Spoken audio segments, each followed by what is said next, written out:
You can build trust over years and lose it in seconds. And when it breaks, it doesn't just affect the moment, it changes how you see everything after. I want to tell you the story of how I lost trust in my dog, but I want to tell you how he was before that as well. Welcome to Overcome with Travis White. This episode's going to be a little bit different. This is my first time doing a solo episode since the very beginning, so you all need to just bear with me because I may struggle through this a little bit. I'm used to having somebody else on the other end. Well, enough explaining. Let's start from the very beginning. As most of you know, I suffer from bad anxiety and depression. And I was at a point in my life where I was finally able to hold down a job and things were going a little bit smoother. I was getting to the point where I was getting out of my rut. Uh, However, I was still living with my fiance and her mom because I was still having some seizures and my emotional state was, I just couldn't handle being alone a lot of the time. But life was somewhat moving forward. So this August day in 2016, we went to a parade. You know, every city kind of has their festival days or whatever. That's what was going on where we were at. There was this rescue shelter that was walking in the parade with a bunch of puppies. And I remember seeing one cute dog that was being held because he was too tired to walk. And I made a comment about that dog right then. I can't remember exactly what I said. I said probably something along the lines of like, "Oh, look at how cute that puppy is." The parade ended. We went down to the park and visited the rescue shelter booth that was selling these dogs. And half joking, I turned around to my fiance and said, "We should get a dog." And I didn't think anything of it. I just sat there and played with him for a minute, but that day he was so tired and uninterested, but he was super cute, but you could tell that he had had a long day. So my fiance ended up calling her mom and asking if we could bring a dog into her house. And she ended up saying, "Yes, I think that'd be good for the both of you." And that's how we got Simba. And little did I know at that time, he would end up being one of the best things that happened to me. For the first time in a while, I'd be focusing on something other than myself. He would bring a companionship that I really needed to help me push through the challenges that were going on in my life. Uh, but when we first got him, he had this weird resource guarding issue. It was like this weird bit of aggression where he would be out walking around and smell something that he wanted. You take him away and he'd turn around and snap at you, get a little aggressive. So we decided that we needed to take him to some puppy training classes. So we started doing that on Saturday mornings. And I remember the first day that we were in this class, afterwards, we were speaking to the dog trainer and we said, our puppy has some issues. We think has a little bit of aggression. It's more of a resource guarding issue, but we need to learn how to get rid of this because we don't want it. So he's like, "Oh, this little guy, like he's so super nice and sweet. I don't see an ounce of aggression." And right then, as the trainer was petting our puppy, he turned around and started biting him and getting actually really mean. So the guy had him down him in this kind of submissive hold that we learned how to do. And he told us that yeah, the aggression is there, and this is what you do, and it's going to be hard for you to do because it's it takes a toll emotionally, but you have to do it in order to allow this dog to learn that he can't behave like that. And so from that point on, we started hand feeding him all the time, started training him daily, like probably 2 or 3 times a day. And when he started doing this aggression thing where he would be resource guarding, we would have to basically make him submissive. And we eventually got through all that. And I would dare say that we got it out of him. But by this time, this dog had basically helped me overcome the majority of my anxiety. I'm not saying that it fully went away because that would be a complete lie, but he helped me create a sense of purpose that I didn't have before. It was a responsibility during this time in my life that I needed because he was dependent upon me, but I was also very dependent upon him. He was always a constant that I could come home to. And I think he also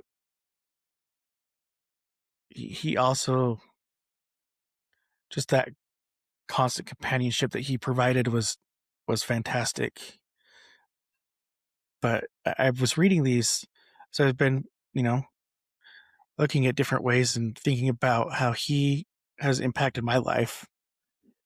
Did you know that 84% of pet owners say that their pet has a positive impact on their mental health? It's a high percentage. Growing up, I wouldn't think that because I didn't know that much about dogs. I mean, we had one, but I wasn't as close with those dogs as I am with my own. However, that did change. And this is the main story that I want to get into because it doesn't take long for all that trust to go away. So, eventually I got married. We had a daughter, and that Simba loved and still loves my daughter to this day. But he loved her as a baby, absolutely adored her.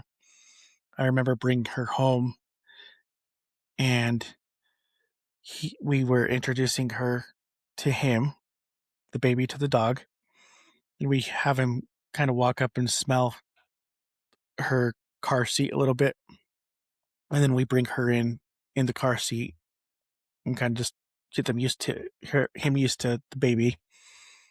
And from that time on, he was hooked. He would follow her around the house wherever she was. He was right next to her.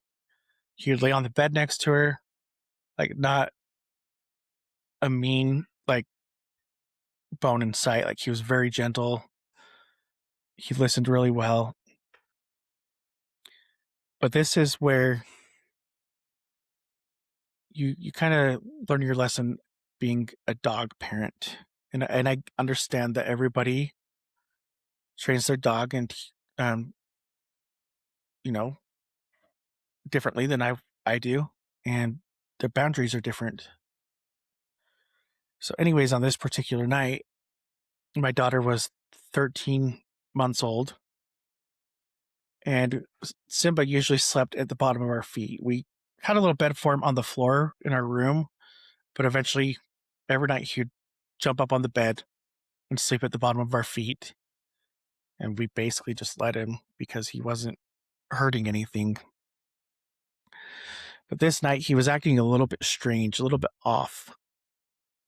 So I was like, well, maybe we need to, put him somewhere else. And I honestly think we had a crate set up at the time, but I don't think he was trained well enough to go in it. And he didn't like to be away from us. And So I had tried to put him in the crate, and he just kept whining and whining. I was like, okay, well, I don't know if this is going to work tonight because we were trying to get our sleep.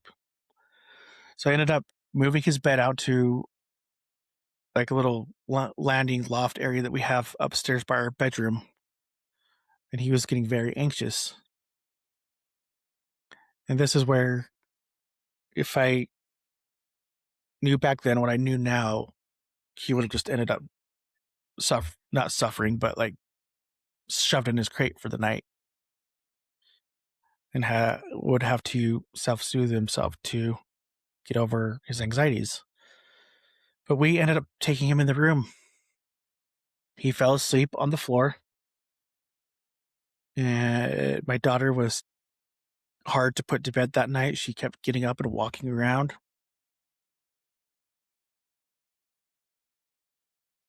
So about 5 a.m., I remember she got up to walk around the bed, and I remember my dog being asleep on the other side of the room. And I turned to my wife. I was like, "Where's Ellie? What was that? Where is she? I can't see her. It's dark." And I heard this slight growl, just like, "Urgh," and then I heard like a sound of like a snap. I was like, and that to me was the oh shit moment. Something just happened, and it did not sound good. I got up, turned on the light. My dog had, I think, got off his bed and went across the room, and I could see my daughter's cheek had blood coming out of it, and he got her pretty good on the cheek and the face. Luckily, he missed her eye and her jawbone, so he didn't do the only permanent damage she has is a scar, but now she doesn't think anything of it. But I cannot tell you the amount of guilt that I felt for the longest time and still have to work through. And my daughter is 6 years old now, and it's been rough over the years to actually not blame myself, because I feel like I could have stopped it.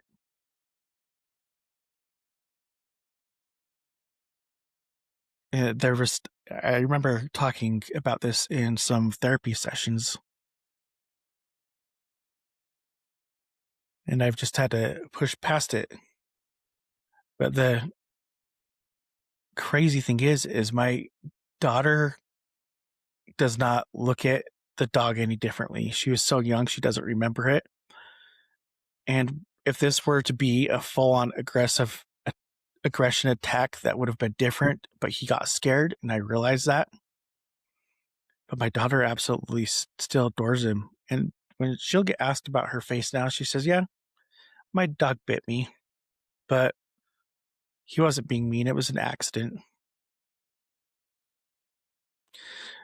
But to make matters like that day, even, it was a little bit harder than that, because in the state of Utah, and I think this is most states too, if a dog bites a person, they have to be quarantined. In the state of Utah, it's for 10 days.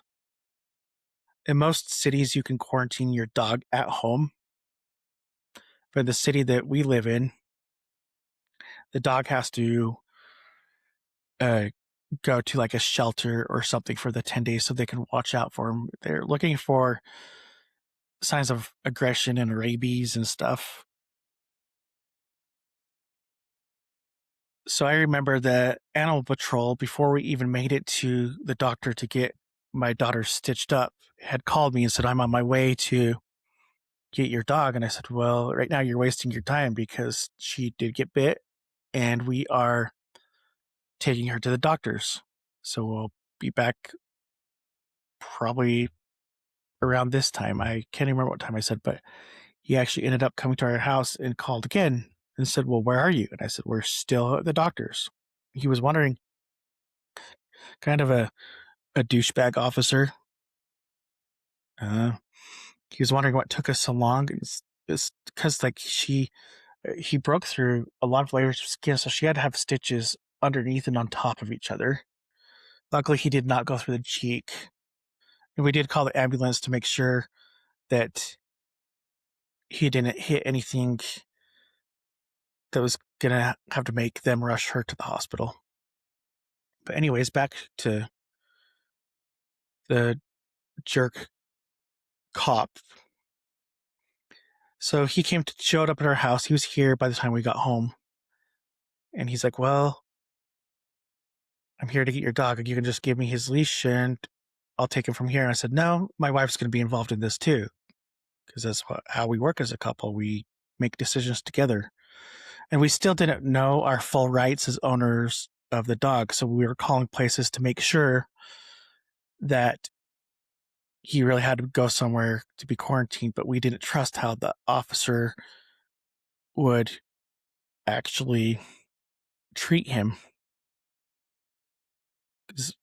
Although he did this and the guilt was on me, I still loved my dog. I just had a hard time seeing him like at the time, and I didn't want to deal with him.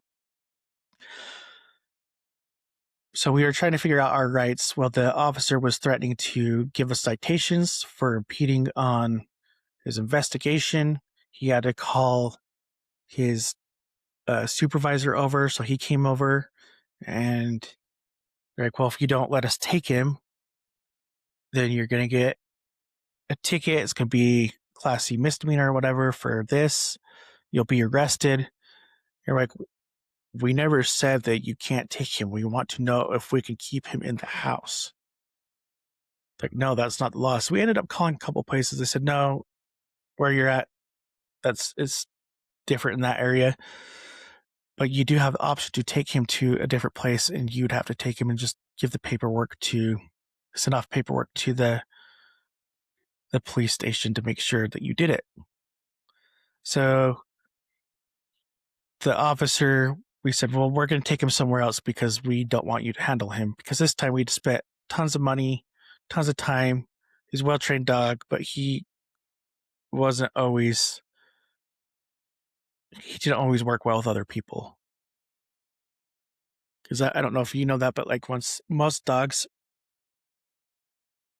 only listen to certain people and won't listen to others. So we didn't want him like yanking him up and pulling on his leash and all this stuff. So we ended up taking him. Everything was fine. Had to have him quarantined for the 10 days. Came back and we realized, you know what, if this is the case, he can't do this again.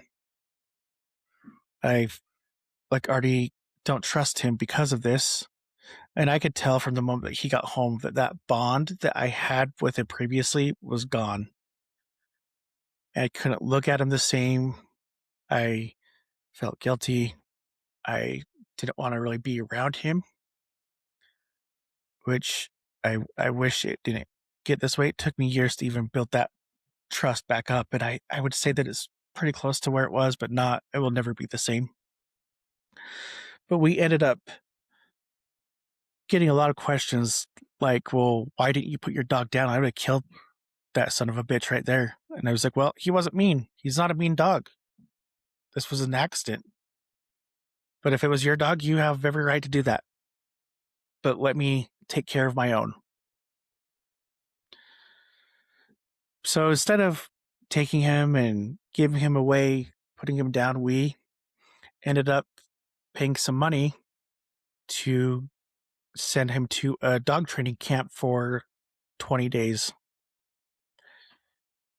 Because we knew that they would have the time and the ability to train him and be a well-behaved dog.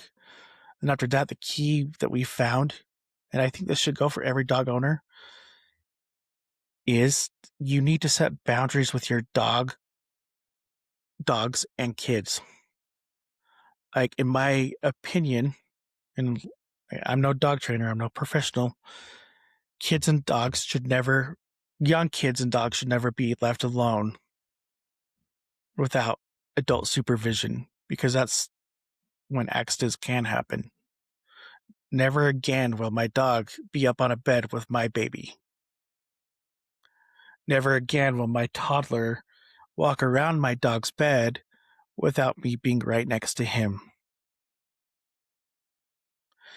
It's just the key is setting those boundaries. And I know there are some dog trainers out there that will fully agree with this. So we've set those boundaries and we've been good, but it took probably until my third kid was born for me to really be able to start trusting him around kids more. So now we'll let him outside with them and kind of roam around and them kind of interact with each other a little bit more. But he still doesn't have my full trust with like my youngest, and he probably never will. He gets a little bit weird when there's he can't predict what our kids are going to do. So like a 2-year-old around him, like kind of stumbling and he doesn't know quite understand what their next move is. He gets a little bit weird, so we have to remove him from that situation. Not only do you set boundaries, but you need to learn your dog's body language. If your kids are out and about and playing and the dog's out there and something happens and your dog's ears go back and tail is tucked between their legs, that's a sign right there that you need to remove your dog from that situation immediately in order to prohibit something bad from happening.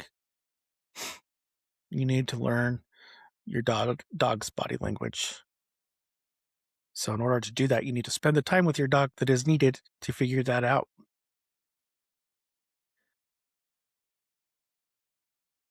But the big word that I want to point out today is trust. As all of you know, I have been working hard on I've mentioned this in a few episodes with some of my guests. I've been working hard on my framework, the faith framework, and T stands for trust. And this is uh, how you can trust is a big part of how you can overcome obstacles and challenges in life.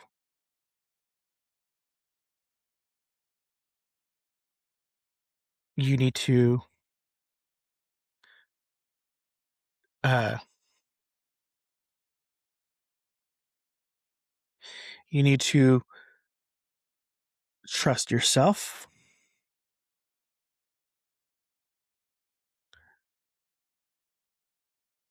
and your decisions, your instincts. And at times you need to trust others and you need to trust the progress that can come from trusting yourself and trusting your others. Because what happens when we actually learn to trust is it creates a safety net. And now that I'm back to trusting my dog, it's reducing my anxiety once again. He calms me down because I don't believe he's a threat anymore.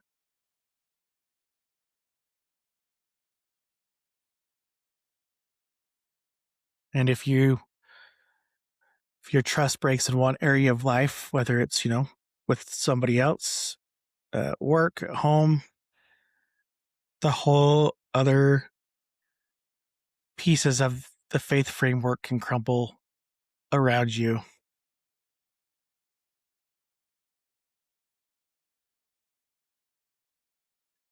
Because trust is what allows you to feel safe enough to live, connect, and grow.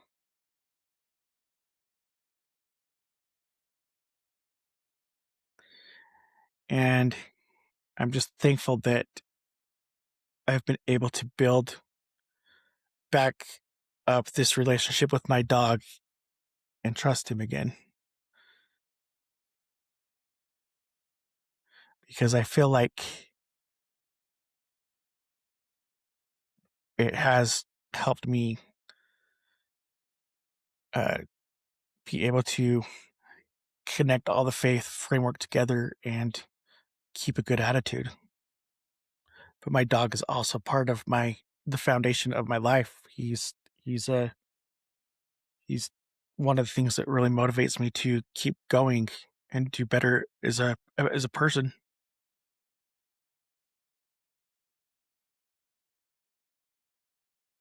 But all that set aside, my dog has really eased my anxiety over the years. And I know I felt all the guilt in the world crawl up on me when he did what he did. But it's just another challenge that I had to overcome. And I know that whatever you're facing, if you can look up, look within yourself and trust yourself once again, it will do wonders for you. So today, I want to challenge you to think about the areas in your life where you're lacking trust, whether it's with yourself or someone else, a job or whatever, and write them down on a piece of paper and start thinking about ways that you can change this. What is it? Is it something that you've done? Is it something that somebody else has done? Like, what is preventing that trust? And that is all that I have for today's episode.